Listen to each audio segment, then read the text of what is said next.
Exhibition entry అంటేనే ఒక special attraction, ఒక థీమ్ ఉంటుంది కదా మనం అనుకున్నాం. సో ఇప్పుడు ఆ థీమ్ ఎలా ఉండబోతుంది అనేది ఈ ఎగ్జిబిషన్కి మొత్తానికి ఒక హైలైట్ అనుకోవచ్చు. కాశ్మీర్ అందాలను తీసుకొచ్చేసారు విజయవాడకి. ఒక సెట్ బ్యాక్గ్రౌండ్ సెట్ చూడచ్చు, పూర్తిగా కాశ్మీర్ అందాలనే విజయవాడ తీసుకొచ్చేసినట్టుగా ఉంది. ఇవంతా కూడా హిమాలయ పర్వతాలని తీసుకొచ్చేసినట్టు ఈ బ్యాక్గ్రౌండ్లో ఒక గుహలాగా పెట్టారు. కేవ్స్లోకి, కాశ్మీర్లో ఉన్న కేవ్లోకి వెళ్తున్నట్టుగా కూడా ఈ సెటప్ అంతా ఉంది చూడొచ్చు. ఎందుకంటే ఇది పూర్తిగా దీన్ని బాగా చల్లగా ఉండే విధంగా గుహలోంచి రాగానే లోపల వెల్కమ్ కాశ్మీర్ జలకన్య ఎక్స్పో అనే బోర్డుతో స్వాగతం పలుకుతుంది. వాస్తవంగా చూస్తుంటే ఫుల్ శీతాకాలంలో మన విజయవాడలో తెలుసుగా మన మినిమం 38 అట్లా ఉంటుంది టెంపరేచర్.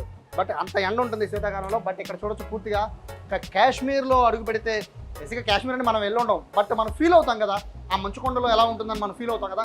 సేమ్ ఫీలింగ్ లోపలికి రాగానే మనం ఇళ్లల్లో పెట్టుకునే AC 18లో పెట్టుకుంటే ఎంత కూలింగ్ టెంపరేచర్ ఉంటుందో అంత టెంపరేచర్ చాలా చల్లగా అనిపించింది. ఫస్ట్ ఆఫ్ ఆల్ ఒకసారి మనం చూడొచ్చు ఎంట్రీ.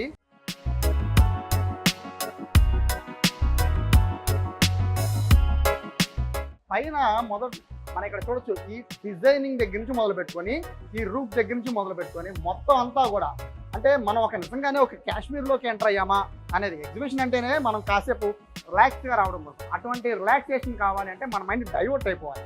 అటువంటి డైవర్ట్ చేసే విధంగా అయితే ఈ లోపల ఉన్న ఈ హిమాలయాస్ సెట్టింగ్, ఈ సెటప్ ఉందనే భావించాలి.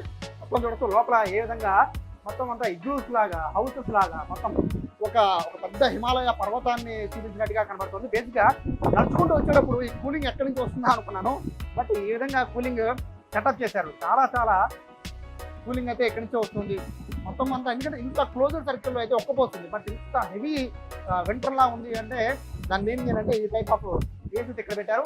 సో ఇక మొత్తం లోపల ఎలా ఉందో ఒకసారి చూద్దామండి. బేసిక్గా మీరు ఎగ్జిబిషన్ లోపలికి ఎంటర్ అయ్యాక ఖచ్చితంగా మీరు ఈ విజయవాడలో ఉన్నామా అన్న సంగతి ఖచ్చితంగా మర్చిపోతారు, డ్యామ్ షూర్. ఎందుకంటే ఇక్కడ ఉన్న సెట్టింగ్ ముందు లోపల అయితే నాకు ఫుల్ చలిగా ఉన్నా కూడా ఈ సెట్టింగ్ చూస్తుంటే, హిమాలయాల సెట్టింగ్ చూస్తుంటే మాత్రం అసలు నిజంగా మనం విజయవాడలో ఉన్నామా అనే ఫీలింగ్ కలుగుతుంది.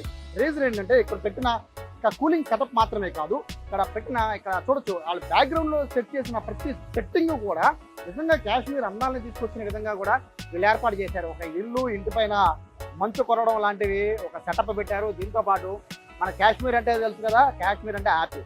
సో ఒక యాపిల్ సెటప్నే పెట్టారు ఇక్కడ.